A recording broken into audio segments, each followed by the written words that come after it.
Assalamu alaikum wa rahmatullahi wa barakatuh. Students, today we are going to learn the subject Science and Technology, which is your part 2 of Standard 10th.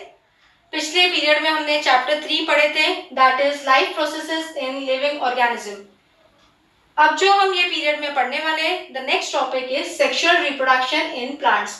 This is your main topic. इसमें हम parts of flower के बारे में पढ़ेंगे. Example है, मैंने यहाँ एक फूल की तस्वीर बनाई हूँ. This is our hibiscus flower, जिसको हम शू फ्लावर भी बोलते हैं. और इसमें हम दो पार्ट पढ़ने वाले हैं. The main part that is the gynoecium and the next is the androecium. Gynoecium हमारा फीमेल पार्ट होता है और एंड्रोशियम हमारा मेल पार्ट होता है. अब ये फूल में जो ऊपर का हिस्सा दिख रहा है दैट इज योर स्टिग्मा. जब मेन पार्ट सेंटर का जो पोर्शन दिख रहा है दिस इज योर स्टाइल और this is your ovary. So this together, ये तीन पार्ट मिला के जो हम बोलेंगे that is your gynoecium part, which is your female part of the flower. The next is the androecium. Androecium we called it as the male part. For example, यहाँ पर flower में दिख रहा है द एंथर, जो आपको यहाँ पर ब्लैक कलर का स्पॉट दिख रहा है, दिस इज योर एंथर. और जो मार्जिन लाइनिंग्स जो दिख रही है दैट इज योर फिलामेंट. तो ये जो दोनों टॉपिक है एंथर और filament, this is your male part. किसमें? ये हिबिस्कस फ्लावर में. And that we called is the androecium. Next जो हम ये टुगेदर हम पूरे जो पार्ट्स को पढ़ रहे हैं that is the double fertilization in angiosperm. ये हम पार्ट्स ऑफ द फ्लावर पढ़ रहे हैं that is the in sexual reproduction in plant. जो नेक्स्ट टॉपिक हम पढ़ेंगे that is our reproductive health. Yes students, we are going to learn about life processes in living organism, that is your part 2. अब हम देखेंगे life processes के बारे में. Life processes क्या होता है?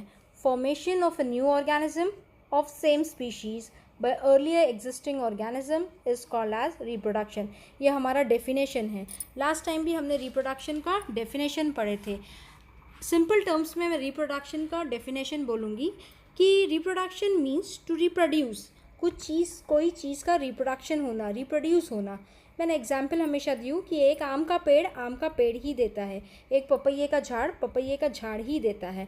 एक इंसान का बच्चा ही बर्थ देता है. From humans to child, from dog to उसका पपी, कैट से किटन. ये चाहे इंसान हो चाहे जानवर हो. This term is called as reproduction. It is a biological process by which an organism reproduces an offspring which is biologically similar to the parent organism.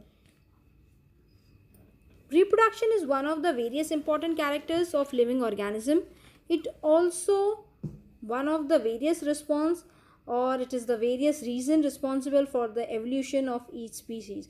ये दुनिया जब बनी थी, ये जब पूरी कायनात बनी थी, this evolution is an important part in the life processes. हमने देखे थे कि लिविंग ऑर्गेनिज्म में reproduction occur mainly by two method से. That was the sexual reproduction and the next was the sexual reproduction. Asexual reproduction में हम पहले देखे थे पिछले पीरियड में, पिछले लेक्चर में. That means asexual reproduction in unicellular organism. Uni means single, cellular organism. Uni means single. For example, चाहे हम उसको अमीबा लो, पेरामोशियम लो या यूग्लिना लो, this is some of the example of the unicellular organism. इसमें हमने तीन पार्ट पढ़े थे. That was the binary fission, second was the multiple fission, third was budding. Next उसके बाद हमने पढ़े थे asexual reproduction in multi cellular organism. उसमें हमने 4 स्टेप्स या 4 मेन इंपॉर्टेंट पॉइंट्स पढ़े थे. The first one was the fragmentation which we had seen in the spirogyra. The next was the regeneration, जो हमने वॉल लिजार्ड का एग्जाम्पल मैंने ली थी या फिर मैंने प्लेनेरिया का एग्जाम्पल आपको दी थी. The next was the budding and the last was the vegetative propagation. अब जो हम नेक्स्ट पढ़ने वाले हैं that is the asexual reproduction. इसमें हमने देखे थे कि process of formation of new organism by an organism of the same species कोई इनका इन्वॉल्वमेंट नहीं रहेगा गैमेट का, that is mail and female gamete का, ऐसे को हम जो है असेक्सुअल रिप्रोडक्शन कहते हैं। यहाँ लिखा है कि as this reproduction does not involve union of two different gamete, that means male as well as female, the new organism जो आया है exactly it is similar to the reproducting और या रिप्रोड्यूसिंग ऑर्गेनिज्म, और इसी को हम यूनिपैरेंटल रिप्रोडक्शन कहते हैं। Uni means single involvement of a parent, इसमें दो गैमेट का इन्वॉल्वमेंट नहीं होता है, इसीलिए इसको हम यूनिपैरेंटल रिप्रोडक्शन कहते हैं and it occurs by only mitotic cell division. अब जो हम नेक्स्ट पढ़ने वाले हैं that is the sexual reproduction. ये सारी चीज़ें हमने पिछले लेक्चर में पढ़े थे। This is your small revision of the chapter. Sexual reproduction always occur with the help of two germ cell. Germ cell आया, दैट मीन्स यहाँ पर लिखा है कि male gamete and female gamete, this are nothing but this are two germ cell. जब germ cell आया यहाँ पर फीमेल भी गैमेट आया है और नेक्स्ट हमारा मेल गैमेट भी आया है।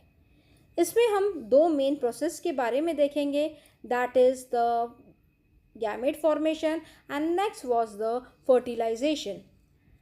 गैमेट फॉर्मेशन क्या होता है? Gamete formation is nothing but it is form by the meiosis. In meiosis chromosome number is reduce to half, 1 है तो उसका हाफ होगा, 2 है तो 1 हो जाएगा। इसी वजह से ऐसे को हम we called it as haploid gametes are form. Diploid होता तो 2 होता, या हेप्लॉइड है मतलब single gamete are form. Next हम जो पढ़े थे that is the fertilization process. Fertilization process में हमने पढ़े थे कि a diploid zygote is form in this process by union of haploid male and female gamete. इनमें दो इन्वॉल्वमेंट ऑफ गैमेट का है, that is the male gamete and next is the female gamete.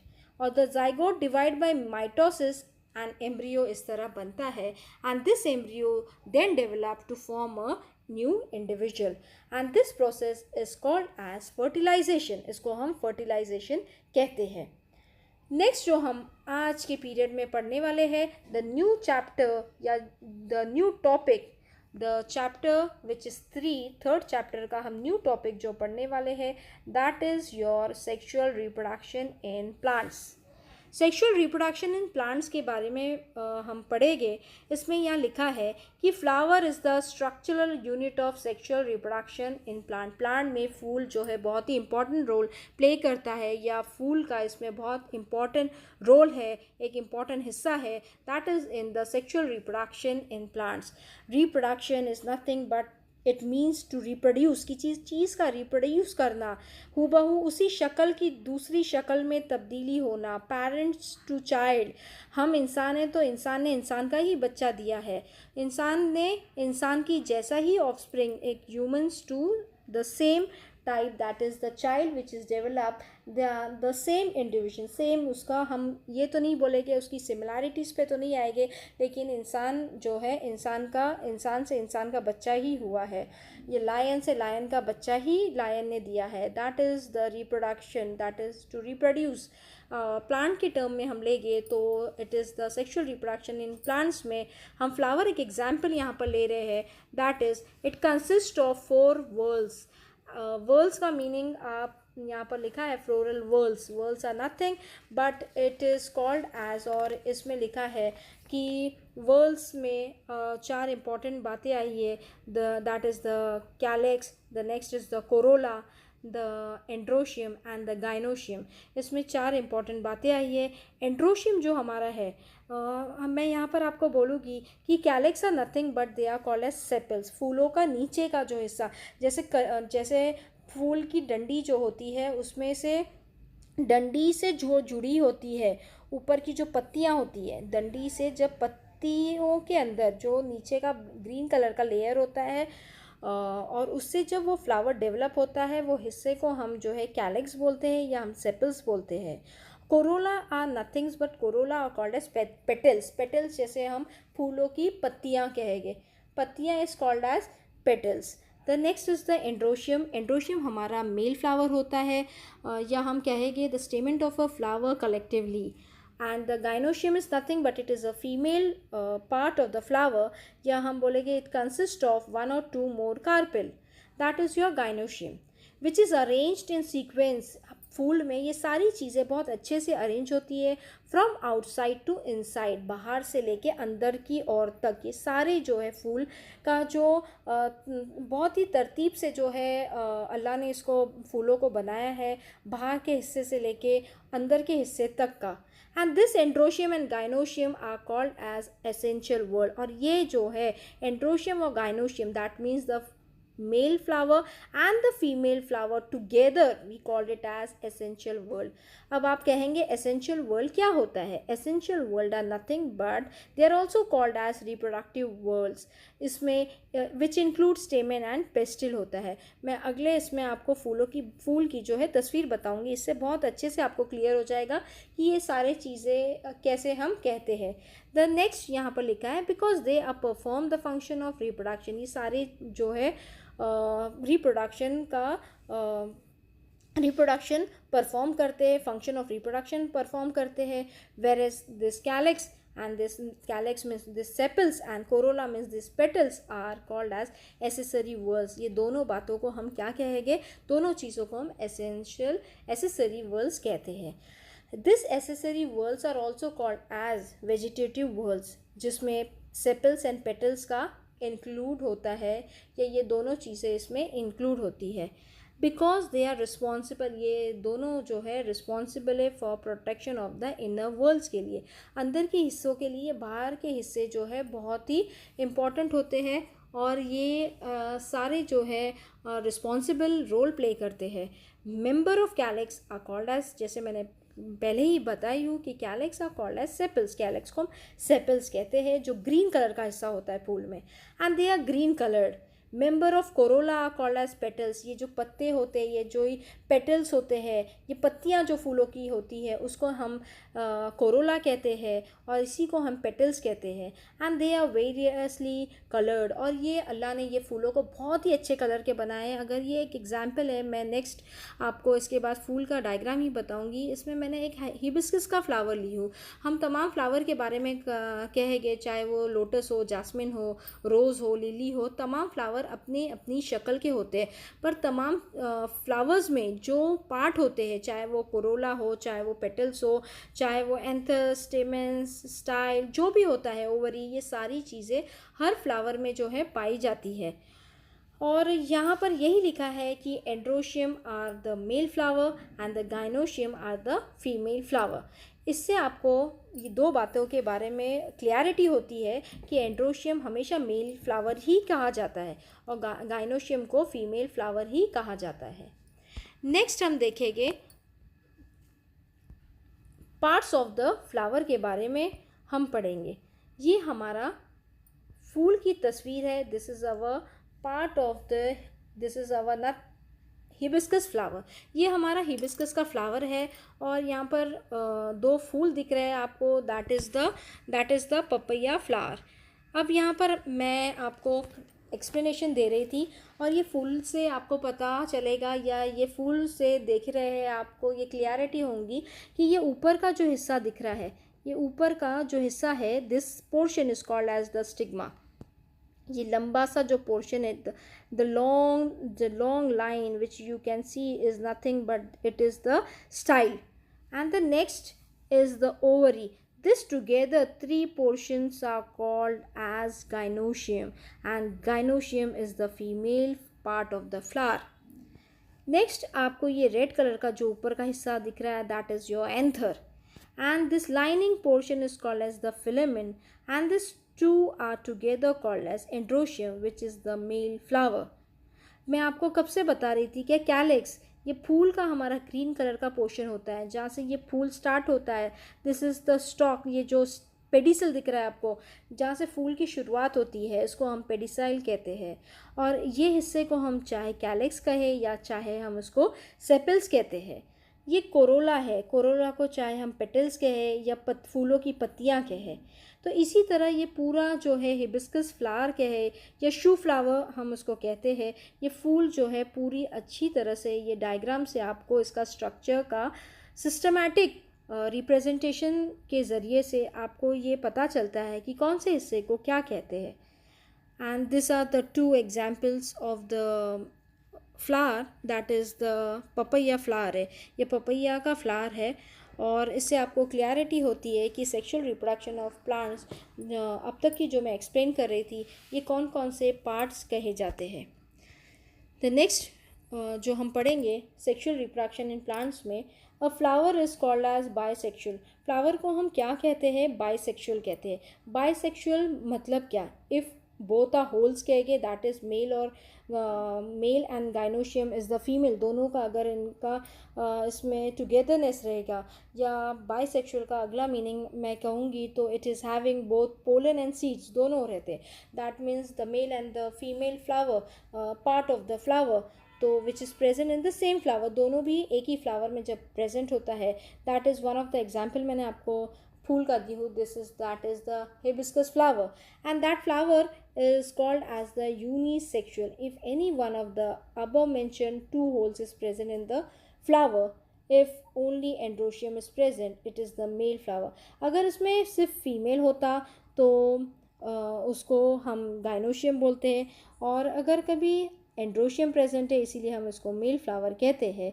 और इसका एक अच्छा एग्जाम्पल दिया है दैट इज़ द पपैया, और ये पपैया का फ्लावर का भी मैंने आपको तस्वीर बताई हूँ. द नेक्स्ट हम जो पढ़ेंगे that is the sexual reproduction in plants में, that is the pollen grains transfer from anther. The pollen grains from anther किस में ट्रांसफ़र हो गए हैं? स्टिग्मा में ट्रांसफ़र हुए. एंथर टू स्टिग्मा, ये जो हमारा पार्ट है एंथर टू स्टिग्मा में, इसका मतलब ये जो एंथर हमारा रेड पोर्शन में था वो किस में ट्रांसफ़र हो गया? स्टिग्मा ऊपर की ओर. And that is called as pollination, और उसको हम पॉलिनेशन कहते हैं. पॉलिनेशन एक्चुअली क्या है? Pollination is the transfer of pollen to a stigma, ovule, flower और प्लांट टू अलाउ फर्टिलाइजेशन के लिए. पॉलिनेशन किस में अकर होता है? Pollination occur with the help of abiotic agents. जैसे कि हमारे ये एजेंट्स कौन कौन से होते हैं? जैसे विंड, जब हवा चलती है, या पानी के ज़रिए से ये सारी जो है सीड्स हम जो है ट्रांसफ़र होती है फूल से. जब ये पॉलिनेशन के ज़रिए से ट्रांसफ़र बाय विंड ये सीड्स अगर उड़ते हैं तो एक न्यू प्लांट में इसकी तब्दीली होती है, या एक न्यू प्लांट जो है develop into a new plants. And biotic agents मतलब insects and other animal. For example जैसे शीप अगर कभी कुछ खाने जा रही है तो इनके बालों पे जो है सीड्स जो है पॉलिनेशन की वजह से ये सीड्स जो है उनके वूल पे स्टिक हो जाती है. And this when seeds fall on the ground it develop into a new plant. This stigma become sticky due to pollination. यही मैंने आपको अभी बताई हूँ. Pollens germinate when they fall upon such sticky stigma, that is a long pollen tube, and two male gametes are formed. जब ये गिरता है तो this seed develop into a new plant, and the pollen tube carry male gametes. This pollen tube what they carry? They carry male gamete. Pollen tube reaches the embryo sac via style. ये style पे जब पहुँचती है that is लंबा सा जो हिस्सा मैंने आपको green कलर का बताई हूँ that is the style. The tip of the pollen tube burst, ये क्या करते हैं? बर्स्ट हो जाते हैं. And two male germinates gametes are release into embryo sac. और ये क्या होते हैं? इट बर्स्ट, ये बर्स्ट होते हैं. कौन बर्स्ट होता है? This tube burst and it release in the embryo sac, and one male gamete unites with the egg cell to form a zygote, and this is the process of fertilization. अब यहाँ पर हम देखेंगे कि second mail gamete होता है. It's unite with the two polar nuclear and endosperm is form. जहाँ पर यहाँ लिखा है कि एज टू न्यूक्लियर पार्टिसिपेट ये प्रोसेस के अंदर, it is called as double fertilization. Single होता तो सिर्फ फर्टिलाइजेशन होता है, क्योंकि यहाँ पर दो न्यूक्लियाई पार्टिसिपेशन हुए हैं ये प्रोसेस में, इसी वजह से हम ऐसे प्रोसेस को डबल फर्टिलाइजेशन कहते हैं. यहाँ पर डबल फर्टिलाइजेशन इन एंजियोस्पर्म लिखा है, और इसमें आपको तस्वीर बताई गई है कि डबल फर्टिलाइजेशन में किस तरह इट ट्रांसफ़र ये जो स्टेप बाय स्टेप जो है ट्रांसफ़र हुए और ये डबल फर्टिलाइजेशन प्रोसेस हुआ है. So this portion is the ovary. This is called as style, and next is what we called it as. So यहाँ पर आपको दिख रहा है कि this is the ovary and the long portion is called as the style, this is your stigma. यहाँ से pollen grain जो है बर्स्ट होते हैं, this is the pollen tube. और जब ये male, this is the male gamete, this is the ovules, and when this burst, when this pollen tube burst, it develop into a new plant. ये embryo sac है, and this process what we called it as double fertilization in angiosperm. Angio means cover, angio means cover, and sperm means seed. That is called as angiosperm. And the next is the, यहाँ पर लिखा है कि, so my dear students, angio means cover and sperm मतलब seed. Angiosperm are nothing but the flower this plants bear are the reproductive organ. और हम कहेंगे कि this reproductive organs are the external plants structure such as, जैसे कि leaves हो गया, stem, roots, flower, fruits and seeds. और ये flowers develop into a fruit and seeds are form within fruit. ये सारी चीज़ें फ्रूट के अंदर फॉर्म होती है। दिस सीड्स आर कवर्ड, और इसी वजह से हम इसको एंजियोस्पर्म्स कहते हैं। और यहाँ पर मैं आपको एक एग्जाम्पल भी दूंगी कि the plant holes, 9th standard में भी आपने पढ़े थे एंजियोस्पर्म्स के बारे में, कि the plant whole seeds can be divided into 2 halves. और डाइकोटिलीडोनस भी हम कहते हैं, या डाइकोटिलीडॉन्स कहते हैं, as we called it as dicotyledonous plants. Di मतलब 2, which is having 2 equal halves, and those whose seed cannot be divided into equal parts are called as monocotyledonous plants. This mono मतलब single होता है, इसी वजह से इसको मोनोकोटिलीडोनस plants कहते हैं। मैं इसका एग्जांपल दूंगी मोनोकोटिलीडोनस प्लांट्स में, कि मोनोकॉट्स आर एग्जांपल जैसे कि डेट्स हो गए हमारे, खजूर हो गया, लीची, cherry, jackfruit, mango, this are all coming under the monocotyledonous plants. और डाइकोटिलीडोनस का एग्जांपल मैं आपको बताऊंगी क्या, they are the papayas, watermelon, guavas, apple, this are all that is the dicotyledonous plants, and this was all in the example of the angiosperm. So here we had completed the double fertilization in angiosperm. जो हमने parts of the flower पढ़े थे, इसमें हमने बहुत सारी बातें देखे थे। The next which we are going to study is now the reproductive health. Reproductive health means what? A person's state of being physical मतलब physically, he is mentally and socially strongness, उनकी तीनों स्टेट जो है person की fit होनी चाहिए। ऐसे state को हम कहते हैं हेल्थ। हम किसी को कहते हैं कि आपकी हेल्थ बहुत अच्छी, व्हेन, जब उनका सोशल, उसका मेंटल और फिजिकल स्टेट ऑफ जो प्रेजेंटेशन होगा या प्रेजेंस जो होगा दैट इज़ स्ट्रॉन्गनेस होगा, स्ट्रॉन्ग होगा। ऐसी हेल्थ, ऐसे को हम हेल्थ कहते हैं। In our country there seems to be lack of awareness regarding reproductive health. ये तो हेल्थ के बारे में था, पर what is mean by reproductive health? Reproductive health are nothing but in our country, मैं कहूँगी आपको, there seem to be lack of awareness. किस चीज़ की अवेयरनेस के बारे में हमारी कंट्री लैक कर रही है? It is nothing but regarding the reproductive health due to various, बहुत सारे रीज़न की वजह से, जैसे social customs, traditions, illiteracy, shyness etcetera. कुछ बातें होती है जिसके वजह से हमारी कंट्री आज भी लैक कर रही है, जैसे कि सोशल, हमारे ये कुछ उसूल है, ज़िंदगी के उसूल है जिसको हम तोड़ नहीं सकते हैं। इस चीज़ों की वजह से हमारी कंट्री लैक कर रही है। हमारे कस्टम, हमारे ट्रेडिशन हमको क्या सिखाती है? हमारी इलिटरेसी, कई इंसान पढ़े लिखे नहीं हैं। शाइनेस, शर्म की वजह से बहुत सारे जो है ऐसी बातें हैं जो हम एक्सप्रेस नहीं कर पाते हैं, और ये सारी हमारी बातें जो है रिप्रोडक्टिव हेल्थ में आती है। Specially they seem to be indifference towards reproductive health of a women.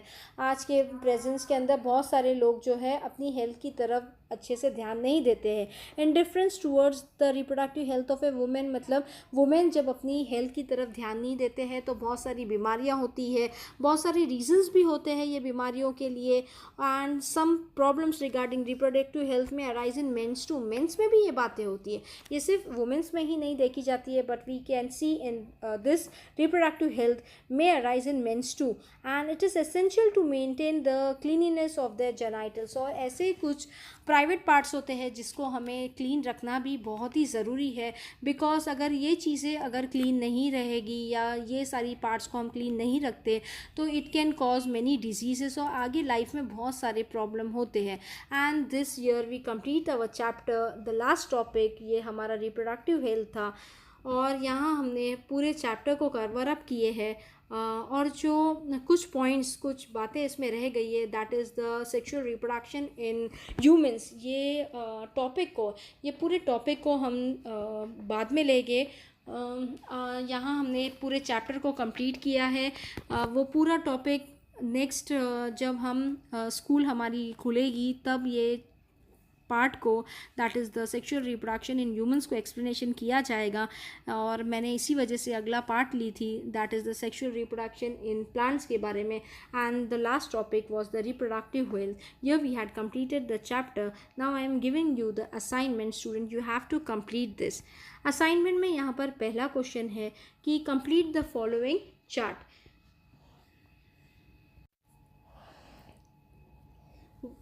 Complete the following chart. इसमें दो पार्ट है, that is the sexual reproduction and the next is the sexual reproduction.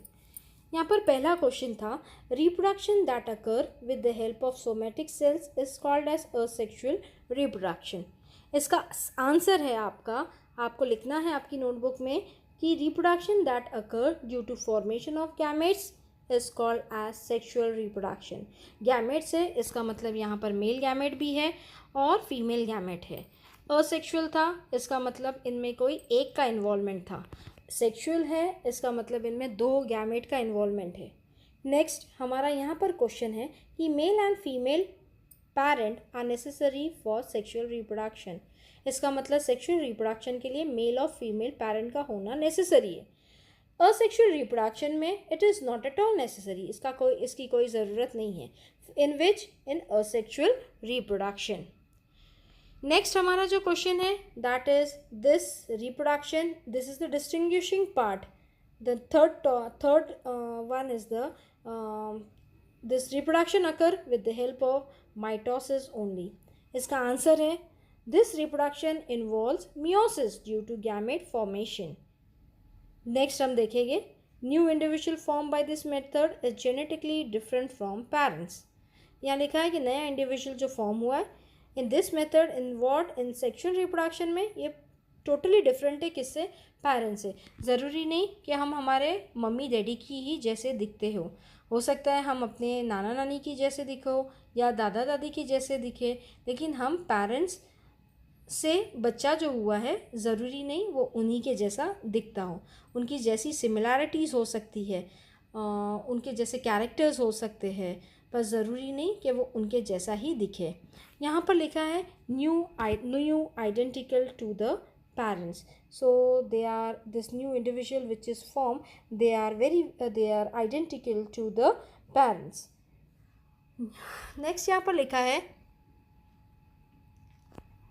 asexual reproduction occur in different individual by various method like binary fission, multiple fission, budding, fragmentation, regeneration, vegetative propagation, spore production etcetera. ये सारी बातें जो हमने पढ़े हैं, that is उसका distinguishing point, that is the sexual reproduction which occur by two main process. The first one is the gamete formation and the next one is the fertilization. ये आपका डिस्टिंग्विशिंग कैरेक्टर है, very very important point है, you have to note down in your notebook. The next हम देखेंगे second जो आपका है, that is explain asexual reproduction in plants, जो अभी मैंने आपको पढ़ाई हूँ. The third one is the explain sexual reproduction in plants. The fourth topic is answer the following question in short. That is the first question, which is explained with the example the type of asexual reproduction in unicellular organism. And the second one इसमें लिखा है which precaution will you follow to maintain reproductive health. आप क्या क्या precaution लेंगे आपकी health को maintain रखने के लिए, क्या precaution आपको लेना पड़ेंगे या क्या precaution आप ले सकते हैं. सो ये तमाम क्वेश्चन आपको लिखना, आपको ये तमाम क्वेश्चन लिखना है आपके. So you have to write down all these answers. You have to draw the parts of the flower जो मैंने आपको एक्सप्लेन करी हूँ. और जो हमारा रिप्रोडक्शन इन ह्यूमन बींग्स है वो नेक्स्ट आपको जब मैंने आपको पहले भी बताई हूँ कि आपकी जब स्कूल चालू होंगी जब उस आपको पढ़ाया जाएगा. और यहाँ पर आपके सारे पॉइंट्स कवर अप हुए हैं. हम एक बार गो थ्रू जाते हैं. इसमें कुछ बातें थी हमने लाइफ प्रोसेसेस में स्टार्ट किए थे. उसका डेफिनेशन के बारे में हमने देखे थे. उसके बाद हमने सेक्सुअल रिप्रोडक्शन में दो मेथड देखे थे, दो मेथड रिप्रोडक्शन में देखे थे. That is the sexual asexual. Asexual में हमने बाइनरी फिशन के बारे में देखे थे, मल्टीपल फिशन के बारे में देखे थे. उसके बाद बडिंग देखे थे. और मल्टीसेलुलर ऑर्गेनिज्म में असेक्सुअल एंड मल्टीसेलुलर ऑर्गेनिज्म में हमने fragmentation, regeneration, budding and last is the vegetative propagation के बारे में देखे थे. सेक्सुअल रिप्रोडक्शन में गैमेट फॉर्मेशन देखे थे एंड फर्टिलाइजेशन देखे थे. उसके बाद आज नया टॉपिक जो हमने पढ़े थे that is the sexual reproduction in plants. Plants में हमने प्लांट्स के पार्ट देखे थे. मैंने एक एग्जांपल ली थी आपका हिबिस्कस फ्लावर. द प्रोसेस, पूरे तमाम प्रोसेस को हमने डबल फर्टिलाइजेशन इन एंजियोस्पर्म देखे थे या कहा जाता है. एंजियो मतलब मैं आपको बार बार आपको बताई थी कि angio means cover and sperm means seed. So यहाँ पर फ्लावर के पार्ट को भी हमने देखे हैं. नेक्स्ट हमने रिप्रोडक्टिव हेल्थ के बारे में देखे हैं कि हमें हमारी हेल्थ पे बहुत अच्छे से ध्यान देना चाहिए. हमारी हेल्थ अच्छी है तो ज़िंदगी के तमाम काम अच्छे से हो सकते हैं. तमाम बातें जो है को ध्यान में रखते हुए हम ये सारी बातें देखेंगे कि ये रिप्रोडक्टिव हेल्थ नहीं सिर्फ वुमेंस में इम्पॉर्टेंट है बल्कि हमें मेल्स में भी उतनी इम्पॉर्टेंट होती है. हमें अपने प्राइवेट पार्ट्स जो है क्लीन रखने चाहिए. इससे हमारी जो है हेल्थ बहुत ही अच्छी रहती है. और वैसा भी कहा जाता है कि cleanliness is next to godliness. हमें हमेशा हर चीज़ साफ़ सुथरी रखनी चाहिए. यह we had completed the whole chapter and the next chapter जब हम अगला स्टार्ट करेंगे that is the next chapter that is nothing but the topic name is the environmental management. कि किस तरह हम एनवायरनमेंट को मैनेज कर सकते हैं. उसमें हम काफ़ी चीज़ें नई भी पढ़ेंगे और कई बातें हमने पहले भी पढ़े होंगे. That is your fourth chapter. Here we had completed all the 3 chapters. That is the first which was the heredity and variations. The second is the life processes in living organism part 1. अभी हमने part 2 complete किए हैं. और environmental management में हम देखेंगे कि उसमें 5 बातें जो है बहुत ही इंपॉर्टेंट है. That is your ecosystem. Next is the environmental conservation. Third is the biodiversity hotspot. Fourth one is the environment and your ecosystem and the last is the environment management. किस तरह हम एनवायरनमेंट को manage करेंगे. This is also one of the important chapter. इसमें बहुत सारे examples हम देखेंगे. And here we had completed and the all 3 chapters and next में हम देखेंगे 4th चैप्टर के बारे में हम पढ़ेंगे. अस्सलाम वालेकुम व रहमतुल्लाहि व बरकातुहू.